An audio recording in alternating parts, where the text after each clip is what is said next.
And look at your Bibles, please. As I said, Romans 8, verse 11. At dito po nakasabi siya, nakasaad sa nasabing talata. But if the Spirit of Him that raised up Jesus from the dead dwell in you, He that raised up Christ from the dead shall also quicken your mortal bodies by His Spirit that dwelleth in you. Isang malakas na amen sa Word of God. Amen? Amen! Salamat. At muli, ito ay Holy Spirit chapter. Romans chapter 8. At ito ng katotohanan tungkol sa work and power ng Holy Spirit sa buhay nating mga mananampalataya. Itinuturo nito kung paano tayo mamumuhay ng victorious Christian lives. Paano tayo papalakasin ng Espiritu Santo to overcome sin at yung paano tayo may katiyakan with our adoption sa pamilya ng Diyos. Tatalakayin natin ang mga paunahing tema sa chapter na ito. Una, the power of the Holy Spirit. Pangalawa, the purpose of the Holy Spirit in our lives. And last is the promise we have in Christ through the Spirit. Again, power, purpose, and promise. Iba naman na konti kaysa kaninang umaga. Ang kapangyarihan ng banal na Espiritu, ang layunin sa ating buhay at ang pangako na mayroon tayo kay Kristo sa pamagitan ng Holy Spirit. So, talakayin na agad natin yung una, the power of the Holy Spirit in the believer's life.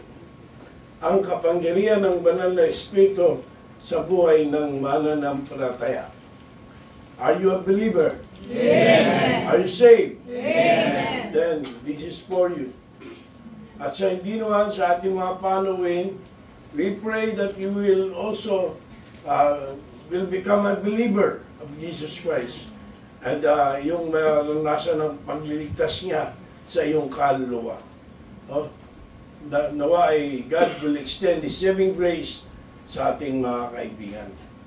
So, anong power ba itong binabagit dito sa ating teksto?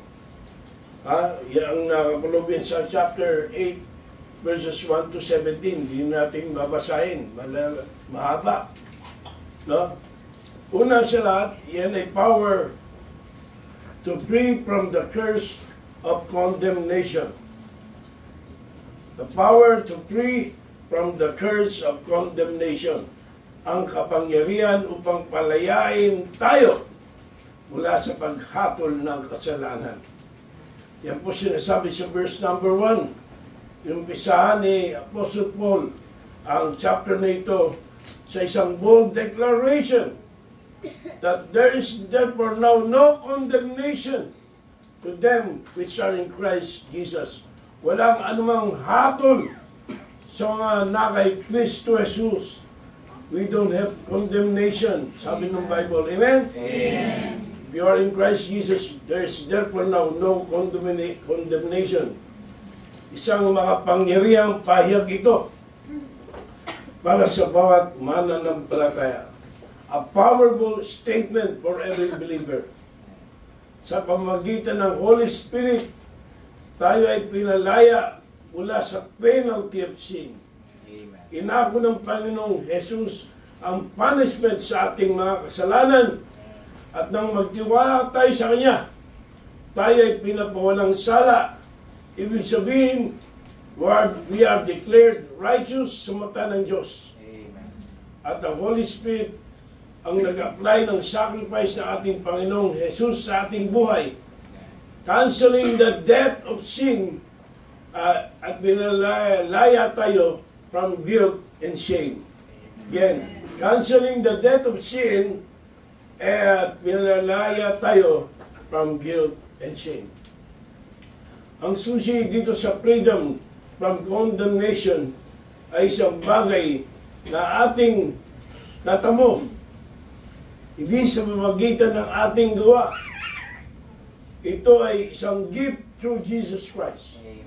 So, hindi natin natamo ito sa ating mga gawa. Ito ay kaloob na walang bayad ng Diyos sa pamamagitan ng ating Panginoong Jesucristo.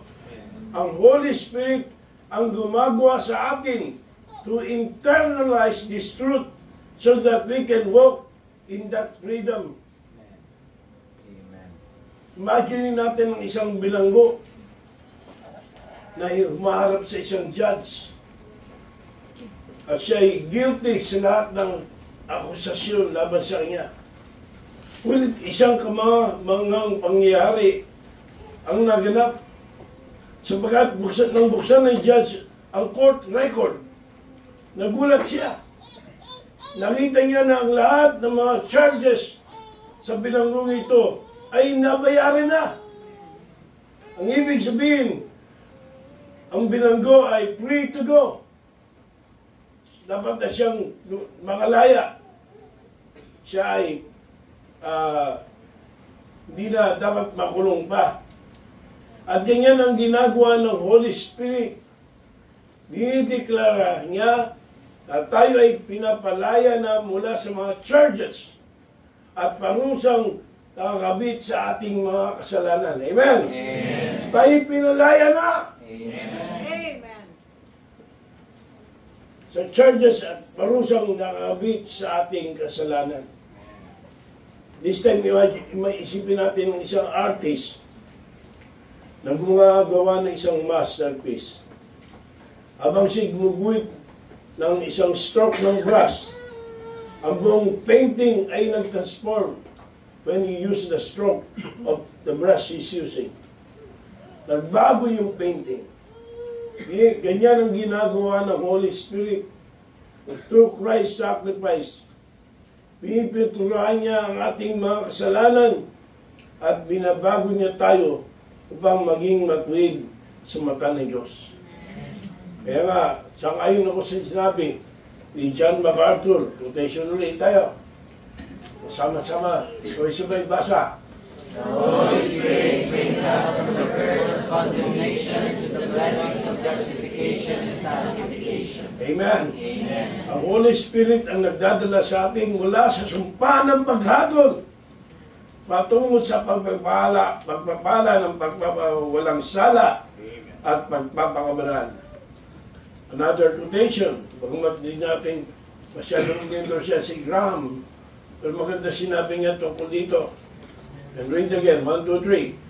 There is no condemnation for the one who is in Christ Jesus. We are free because of the power of the Holy Spirit. Walang paghatol para sa sinuman na nakay Kristo Jesus, sabi niya. Amen. Tayo malaya dahil sa kapangyarihan ng banal na Espiritu. Yeah, that's the power that the Holy Spirit ay meron pa sa buhay nating nananampalataya. It is the power to free us from the curse of condemnation. Not only that, secondly, it is the power to promote a Christ-like conduct. Amen. I repeat, it is the power to promote a Christ-like conduct. Amen. Ang kapangyarihan upang gawa niya tayo ng buhay na kawangis kay Kristo. Gawa niya tayo ng buhay na kawangis kay Kristo. So hindi lamang tayo inililigtas ng Holy Spirit mula sa paghatol. He also empowers us upang mamuhay ayon sa mga kalooban ng Diyos. So the Holy Spirit empowers us so that we can live according to the will of God. Yan sabi yan sa verse number 4. Tingnan niyo po sa inyong mga Biblia.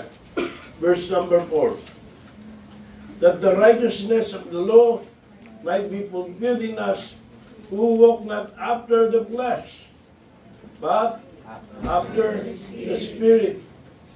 So bago natin tinanggap ang Holy Spirit, tayo ay alipin ng kasalanan, sabi ng Biblia.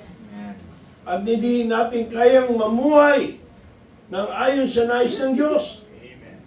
Ngunit sa pamamagitan ng Holy Spirit, Meron na tayong kakayanan na mabuhay ng may kabanalan to resist temptation at sundin ang kalooban ng Diyos. Amen?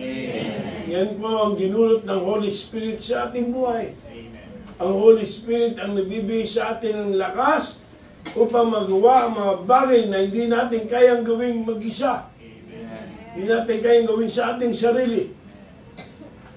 Tinutulungan niya tayong sundin ang mga utos ng Diyos at gawing katulad sa ating Panginoong Yesus, sa ating mga pag-iisip, ugali, at mga gawa. Gaya ng isang athlete,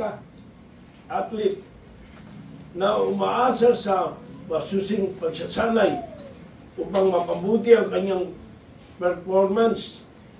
Ang mananampalataya ay umaasa sa banal na Espiritu upang palakasin tayo at tulungan tayong mabuhay ng kaayon kay Kristo Jesus.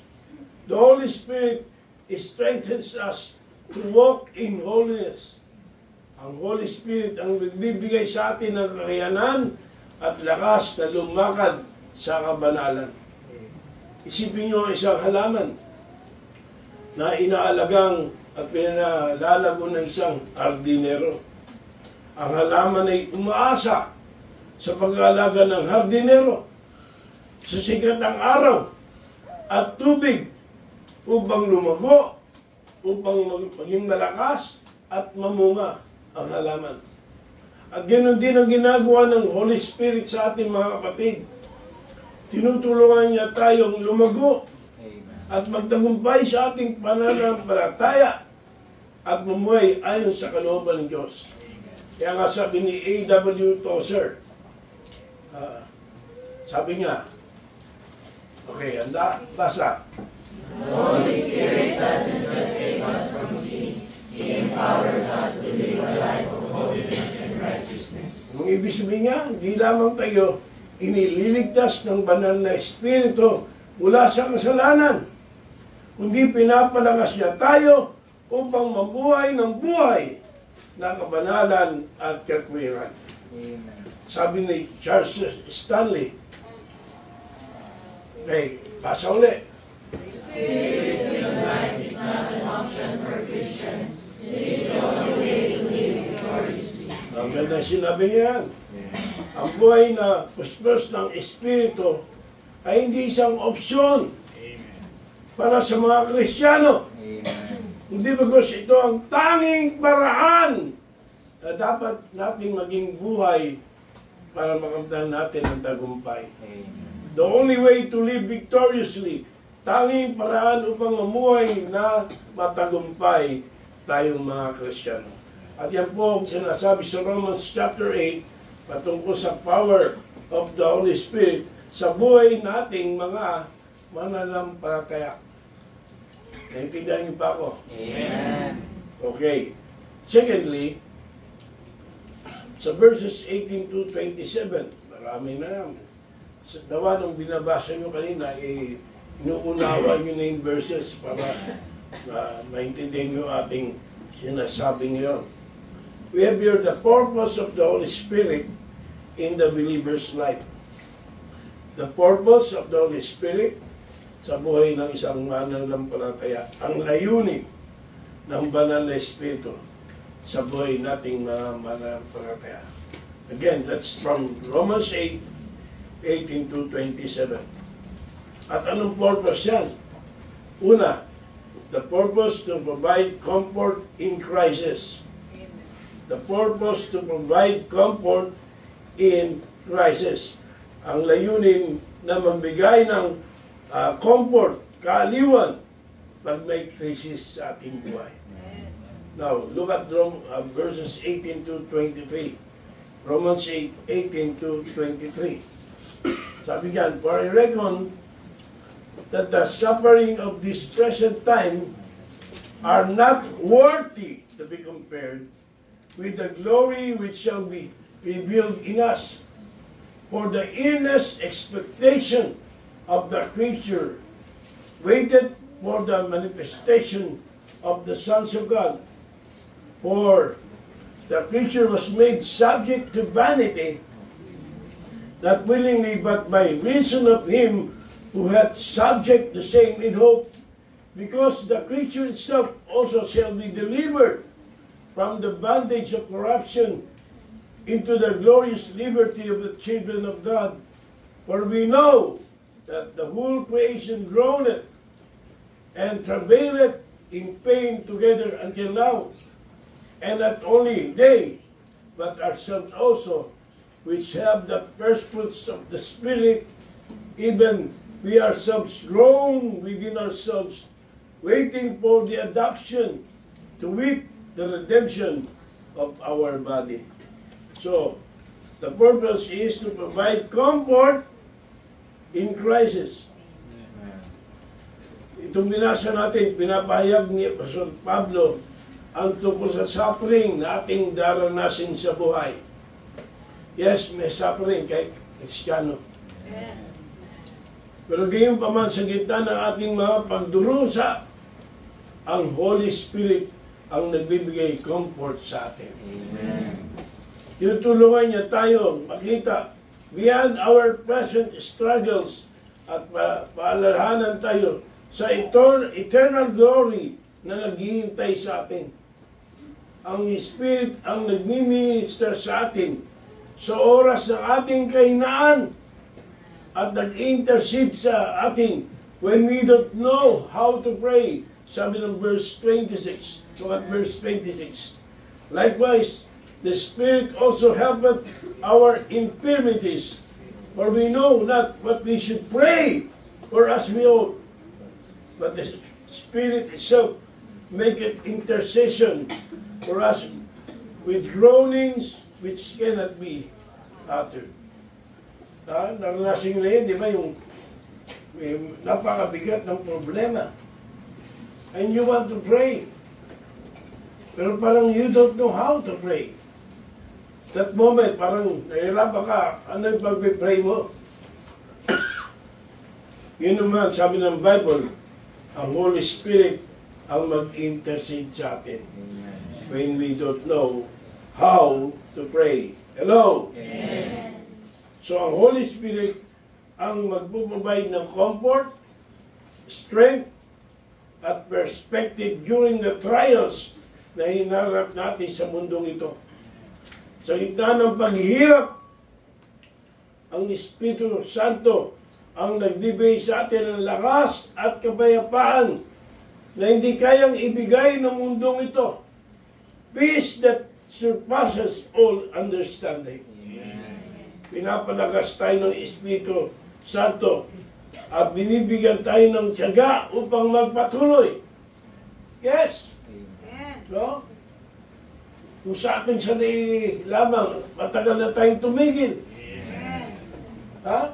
Pero, ang totoong Kristiyano na nagpapatuloy. Why? Sapagkat ang Holy Spirit ang nagbibigay sa atin ng tiyaga upang tayo magpatuloy. Tinitiyak na ang mga paghirap na ito ay may magandang layunin. Ang Diyos ay naharap. Romans 8:20. All things work together for good to them that love God, to them who are called according to His purpose. Kaya, this time, isipin naman natin ng isang bata na natatakot sa isang bagyong dumaan. Ngunit naroon ang kanyang mga magulang upang magbigay ng comfort at tapang sa kanya. Yun din naman ang Holy Spirit sa ating mga kapatid. Palaging naroroon upang magbigay ng pag-asa at lakas sa gitna ng mga pagsubok. Reassuring us that we are safe in God's hands despite our circumstances. Isipin mo isang manlalaro at tinutulungan ng kanyang coach sa gitna ng isang mahirap na laban. Binibigyan siya ng lakas at tapang upang magpatuloy. Again, ganoon din naman ang Holy Spirit. Ini-encourage and pinapalakas tayo during times of crisis. Tinutulungan tayong magpatuloy sa kabila ng lahat ng pagsubok. Kaya sabi ni John Piper, I like what John Piper said. Okay, reading begins. The Holy Spirit is not just a comforter, He is a counselor who helps us in our weakness. Ang banal na Espiritu hindi lamang isang taga-aliw, siya isang tagapayo na tumutulong sa atin sa ating mga kahinaan. Ganun din sabi ni C.S. Lewis. C.S. Lewis, reading begins. Times of trials, the Holy Spirit whispers to our hearts, you are not alone, I am with you. Amen? Amen. Sa oras ng pagsubok, ang banal na Espiritu ay bumubulong sa ating mga puso. Hindi ka nag-iisa. Amen. Kasama kita. Kasama mo ako. Salamat sa Diyos sa kanyang banal na Espiritu. So that's the purpose of the Holy Spirit sa buhay natin mga mananampalataya. To provide comfort in crisis. Not only that, but also to prompt a conformity to Christ. The purpose is to prompt a conformity to Christ. Isa itang prompt, usong-usong ngayon. Sa AI, gusto mong nakita ka paano babaguhin ang picture mo, lagay mo yung prompt. Na prompt. At dito sa iyong ginawa sa AI, ang nais mong gawin. Pero dito, ang layunin ay upang may magtaguyod ng pagwawangis sa atin kay Kristo. Tama-tama yung prompt eh. Sabi mo sa prompt mo sa AI, ganitong gawin mo. Gusto ko ganitong wangis ko. At yun ang gagawin ng AI. Eh, minsan, hindi niya kayang copying, gawing perfecto eh. Kaya, kakausapin mo, sabi mo, that is not my face. Do not change my face. 100% and all its features, do not change it. Gagawin ng AI. Gemini, walang bayad yun ha. Tapos yung Beta AI, wala rin. Yun naman ang gagalaw. Yung inyong mga picture. Hindi ako nabigbigay ng tip. Marami sa ano, sa akin. Pastor, gaganda ng picture mo ah. Yung picture ko ng binata ko, di ba, napagalaw ko eh. So, sa prom.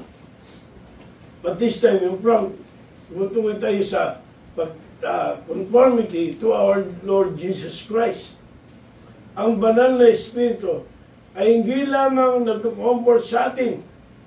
Siya rin ang gumagawa to transform us into the likeness of Christ. Amen. Again, siya rin ang gumagawa to transform us into the likeness or image of our Lord Jesus Christ. We have that in verse number 29. Ang sabi, verse 29. For whom He did foreknow, He also did predestinate to be conformed to the image of His Son, that He might be the firstborn among many brethren. Hello? Amen. So sabi ng 29, God has predestined us to be conformed to the image of His Son. Ibig sabihin nito, ang Holy Spirit ay actively at work sa ating buhay to shape our thoughts, actions, and attitudes, mawangis sa Panginoong Yesu Cristo. The Holy Spirit empowers us na mamuhay tulad ng sa Panginoong Jesus, loving others, living selflessly, and fulfilling God's will. Ang prosesong ito ng transformation ay lifelong, hindi instant, hindi madali. Kundi sa isang mata, habang tayo buhay, ang proseso nito. Pero ang Holy Spirit, listen, ay patuloy na i-refine tayo, convicting us of our sin and leading us into righteousness. Yan ang ginagawa ng Holy Spirit. Kung paano ang isang sculptor ay maingat na binubuo ang isang estatwa mula sa isang blocking ng bato. Maingat, inuukit. Ang Holy Spirit ay patuloy na binubuo tayo. Inaalis ang mga di nagre-reflex sa ating Panginoong Jesus at sinishape tayo sa kanyang wangis. Yan ang ginagawa ng Holy Spirit. Isipin niyo mga kapatid, ang isang palayok na pinapanday ng clay upang maging isang maganda at matibay na gamit. Ganyan ang Holy Spirit sa ating buhay. Pinapanday tayo. Pinalalakas tayo. Hinuhubog at ginagabayan upang maging katulad ni Kristo. Upang maging gamit-gamit sa kaharian ng Diyos. Kaya nga sabi ni J.I. Packer, sa ilalim ito, sabi ni J.I. Packer, handa, basa.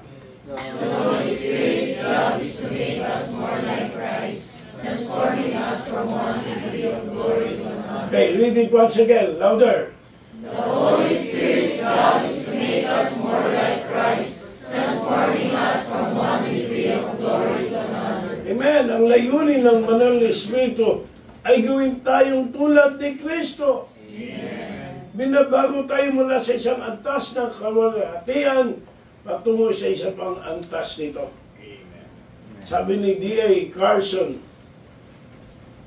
okay, reading once again. We are not merely to be forgiven by Christ, but to be transformed by Him through the Holy Spirit. Diba may kasabihan na ilalagay sa Facebook eh, we are not perfect but only forgiven. Parang totoo, di ba? Parang maganda pakinggan. Not perfect but forgiven. Of course, we are not perfect. Pero sabi ni Carson, hindi lamang tayo pinapatawad ni Kristo, kundi tinutulungan niya tayo maging katulad niya sa pamamagitan ng Espiritu Santo. Amen. Eh, hindi pwedeng gawin natin license yan. We're not perfect. Eh, gumagawa yung Holy Spirit eh. Amen. Hindi pwedeng walang pagbabago nangyari sa ating buhay. Amen. Hindi pwedeng walang pag-ayos sa ating buhay. Sapagkat gumagawa ang Holy Spirit sa buhay natin. Kaya yan po yung purpose ng Banal na Espiritu sa buhay nating mga mananampalataya. To comfort us in time of crisis and to conform us to the image of Christ. Ibang pa sa pangyarihan ito na the power of the Holy Spirit to promote Christ-like conduct. And then, what's the first one? To free us from the curse of condemnation. So yan po yung ating pag-aaral na. Nandiyan pa ba kayo? Amen. Naunawaan nyo ba? Amen. O malaki nagkakaunawaan tayo. Kahit na ako'y nauutan. Umalaga na unawaan natin ang salita ng Diyos. At sa ating pagtatapos, ay bigyan natin pansin yung promise of the Holy Spirit to the believer. Ang pangako ng Banal na Espiritu sa ating mga mananampalataya, sa buhay nating mga mananampalataya. Nasa Romans 8, from verse 28 to 39 yan. Ang magandang basahin yan eh, no? 8 to 39.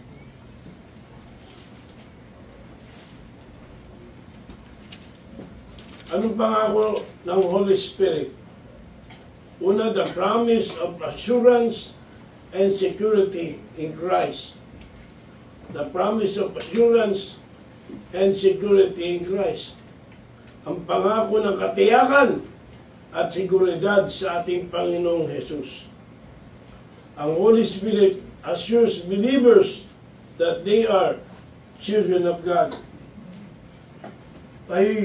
Ang Holy Spirit ang nagpapatuto sa atin at tayo mga anak ng Diyos. Amen. Look at verses 16 and 17 dito sa Romans chapter 8.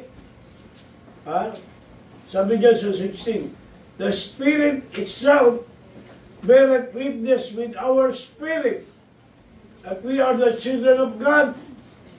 And if children, then heirs, heirs of God, and joint heirs with Christ, if so be that we suffer with him, that they may also glorify together. Amen. So, ang katiyakan ito ay isang deep internal confirmation na ang Diyos ang ating Ama. Amen. Na tayo ay bahagi ng pamilya ng Diyos. Amen. Bahagi ka ba ng pamilya ng Diyos? Amen. Yes, if you're a true believer, yan ang sabi ng Biblia.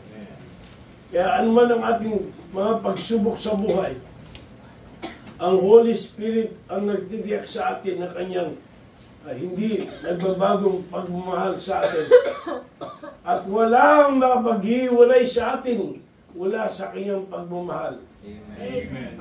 Yun sinabi nga sa verses 35 to 30, who shall separate us from the love of Christ, from the love of God? He concluded, nay, in all these things, we are more than conquerors. For I am persuaded, nothing can separate us from the love of God, which is in Christ Jesus our Lord. Hello? Amen. So, si Pastor Philip, kinagat, ng lamok, at tinamot niya. At lumaki, diabetic eh. Sabi ko, ako, yung tatay ni Joker, di ba, pinutunan pa, bago mamatay. Sabi niya, ako, alam ko naman sa langit ang pupunta eh. Kaya sabi ko sa Diyos, kaysa maputulan ako ng paa, padalay ko yung Lord sa langit. Yung kinakanta ng choir, familiar sa amin, kasi yung English niya. Yan ang kinanta ng Sentaro, yung Anabo, nung namatay si Ricky. Pinyahandaan nyo na kanta ko, no? Yan ang kinanta eh, kaya nakakaiyak ang kanta yan. Yung kinanta ng choir nila habang nasa cemetery. Pero ano mang mangyari, yun ang maganda eh. Tiyak natin sa langit tayo pupunta. Amen. Hindi dahil mabait tayo. Hindi dahil sa ating sarili. Hindi dahil sa ginawa ng Panginoon para sa atin. At ang Holy Spirit ang nagtitiyak sa ating puso. Na no one can separate us from the love of God. Amen. Kasama din ng death. Diba? Isa-isa yung mga dalan. Again, look at verse 35. Who shall separate us from the love of Christ? Shall tribulation or distress, or persecution, or famine, or nakedness, or peril, or sword? As it is written, for thy sake we are killed all the day long. We are accounted as sheep for the slaughters. Nay, in all these things, we are more than conquerors through him that loved us. For I am persuaded that neither death, nor life, nor angels, nor principalities, nor powers, nor things present, nor things to come, no height, nor depth, nor any other creature shall be able to separate us from the love of God, which is in Christ Jesus our Lord. Amen. Amen. Amen. Mahawakan natin ang pangako ng Diyos. Ang tiwala ng isang bata ay nagmumula sa kalaman niya na siya ay kabilang sa kanilang pamilya. Katulad dito, ang Holy Spirit ang nagpapatibay sa atin at tayo ay mga anak ng Diyos at walang mapaghiwalay sa atin mula sa kanyang pagmamahal. Isipin mo isang marine, na nagtatali ng isang matibay na angkla. Ba? Alam niyo siguro yung sinasabi ko. Ang banal na Espiritu ang ating angkla na nagbibigay sa atin ng katiyakan at seguridad sa akwila ng unos at bagyo ng buhay. Kaya nga, again, sinasabi ni R.C. Sproul sa bagay nito, R.C. Sproul, basa.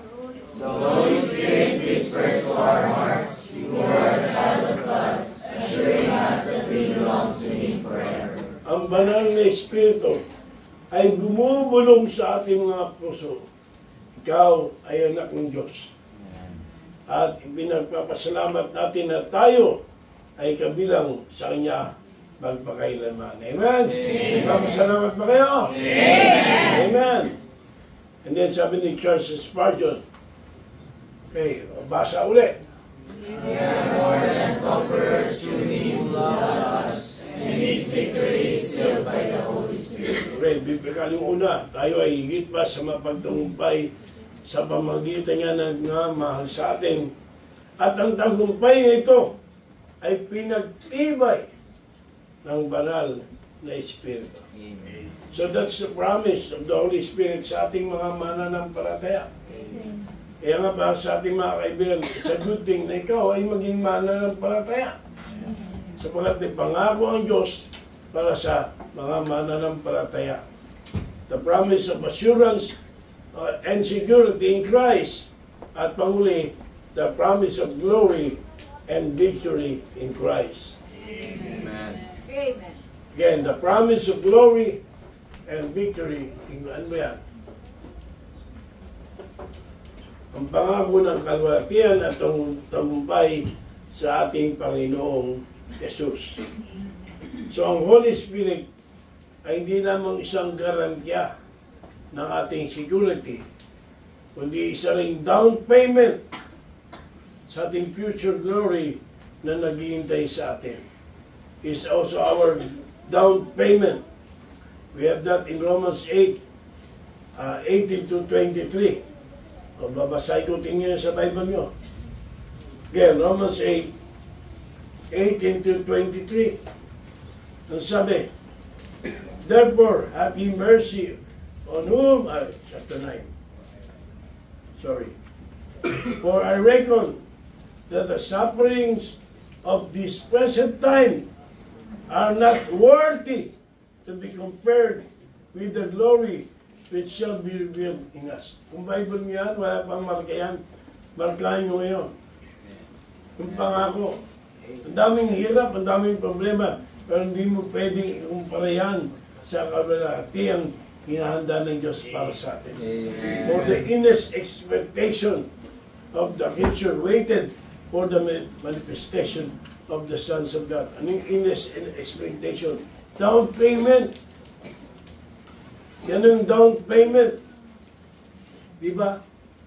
Sa batas yun eh, pag nagmula ka ng bayad, kaya di ba kumpleto, kasi din na ikaw na yung may-ari ng lugar na yun. Down payment.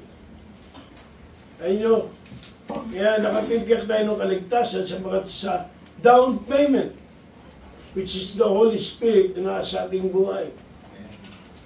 One of these days ay pupunta tayo sa langit. Ano ba yan? At makakamdan natin ng lubusan ang pinangako ng Diyos sa atin. So again, Romans 8, 18 to 23 reminds us that our present sufferings are nothing compared to the glory that will be revealed in us. Amen. The Holy Spirit assures us that we will share in Christ's victory. And He empowers us to overcome sin and live in victory today. Amen. Hindi hintayin pa natin ang panahon na yun. Ang Holy Spirit ay gagawa sa ating buhay ngayon pa lamang to live in victory today. The Spirit reminds us of the ultimate triumph that we will experience when we are united with Christ in glory. Despite the struggles of this life, we can have victory through the Holy Spirit.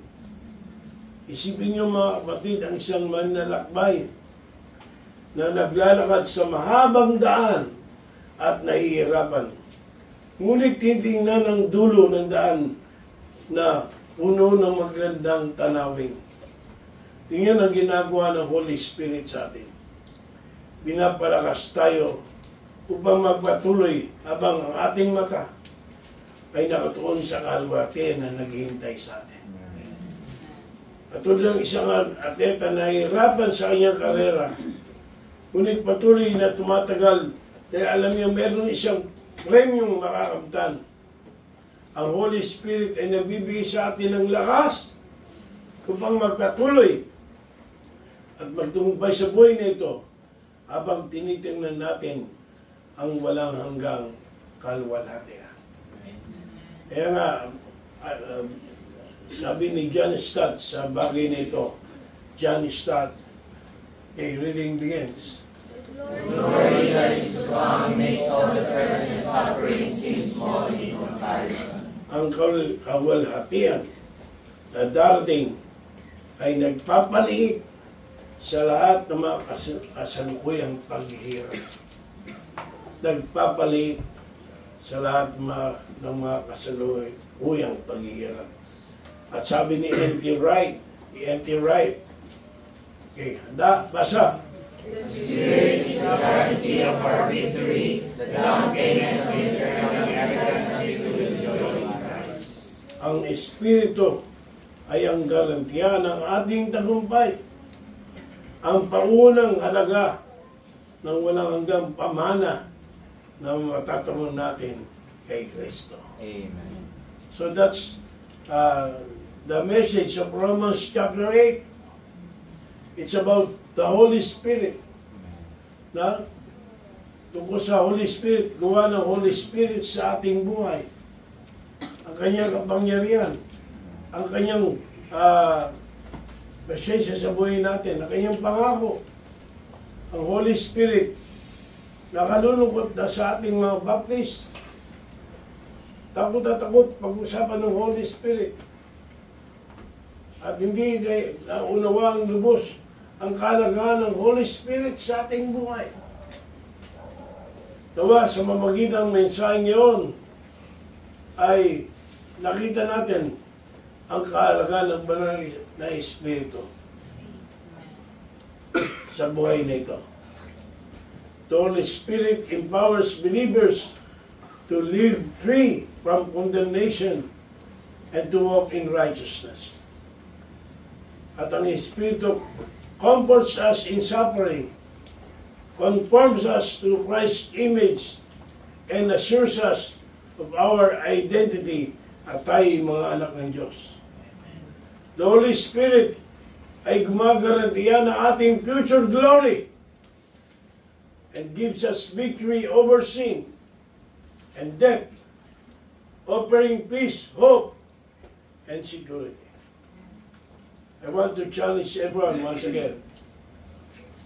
That I want to challenge each and everyone tonight that you should allow the Holy Spirit to guide and transform you. Walk in His power and freedom. Paintulutan niyo ang banal na Espiritu na gumabay at baguhin ang ating buhay. Umuwi tayo sa kapangyarihan at kalayaan ng Espiritu. Be assured that through the Spirit, you are a child of God, and nothing can separate you from His love. Amen. Maging tiyak na sa pamamagitan ng Espiritu, ikaw ay anak ng Diyos, tayo ay anak ng Diyos, at walang makapaghiwalay sa atin sa Kanyang pagmamahal. Amen. At huli, live with hope of the future glory that the Holy Spirit promises, serving God with the strength He provides. Mamuhay na may pag-asa sa kalwalhatiang darating habang nagsisilbi sa Diyos at nagtitiwala sa lakas ng banal na Espiritu. Amen. Ito po ang mensahe ng Biblia, ng Romans chapter 8, at tungkol sa Holy Spirit. Kaya nga, ang tawag dyan, the Holy Spirit's chapter. Bahagi na ating series, some of the great chapters in the Bible. Okay? So, kung tayo magtapos, isa-isa natin. The promise, anong promise ng Holy Spirit sa ating mga nanampalataya? Ano? To? The power pala. Ano una? Power to free from the curse of condemnation. Pangalawa? Promote Christ-like. Handa, come on. Tapos ano kasunod? The purpose. Sabay-sabay. To Provide comfort and righteousness. kaya ayoko mag-review eh.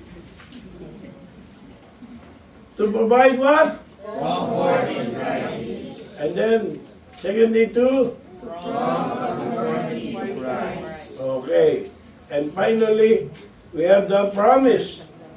At anong promise?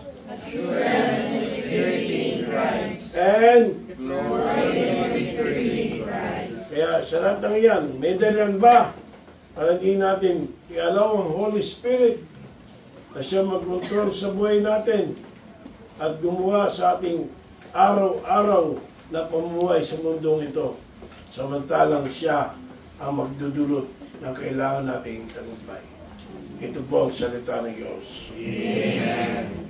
Sola Escritura, so ikayo, Gloria. Tayo natin tumayo.